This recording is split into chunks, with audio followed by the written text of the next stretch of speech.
Now, of course, you do know that yung Kongreso has gotten the ball rolling for charter change, specifically yung economic provisions doon sa Constitution with that one-liner na unless provided for by law.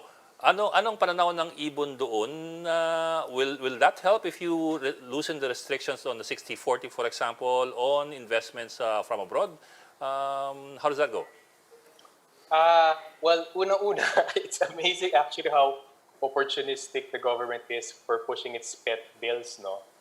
Yung create law for income tax cuts, biglang naging stimulus COVID response. Itong Econ Chacha, biglang naging road to recovery for the Philippines. It's so simple actually in terms of Econ Chacha. I heard Speaker Lord Velasco's timeline. He said that he was looking for ratification in May 2022.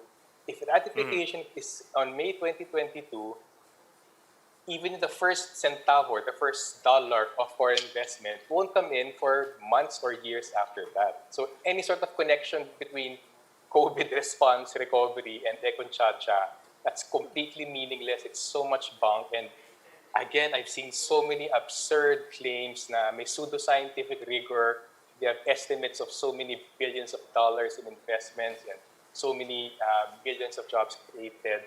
Walang science at all to make those kinds of estimations, but they're being thrown around by the Chacha proponents. Ngayon, sa amin, on a long-term view, the government has to accept foreign investment can help the country, but that's to come on very specific conditions where they're regulated to contribute to long-term development. And we always insist, if you look at the experiences of the last breakout economies, basically it's South Korea and Taiwan in Asia, if you look at their breakout period noong 70s and 80s, they actually have less foreign investment in their economies during the breakout period. So the Philippines is receiving now.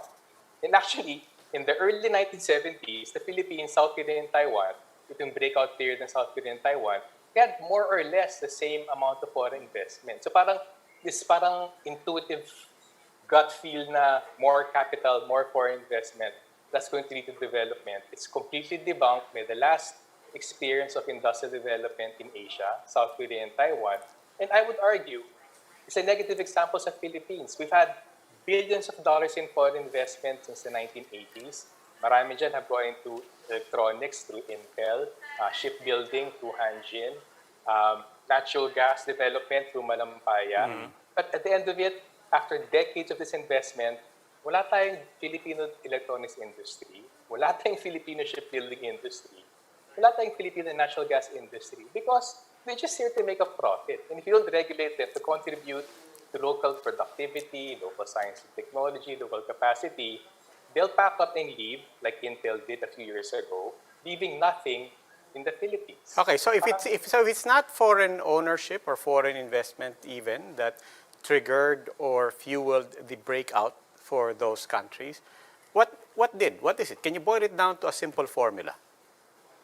Their simple formula was to develop Korean, South Korean, and Taiwanese industrial capitalists. And they protected all those South Korean, Taiwanese industrialists.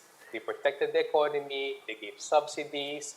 When the chaebols, when the corporations weren't delivering, they pulled out the subsidies. That's what they did. And I think it's sobrang important sa amin because if you look at the last 40 years of globalization, there's no other new industrialist country developed. No other country that has followed all the mga neoliberal globalization precepts has graduated to developed country status. And I think that's so revealing. And that says a lot about what kind of economic policies we need. And also says a lot about how backward and textbook-oriented our economic managers are after so rich in economic history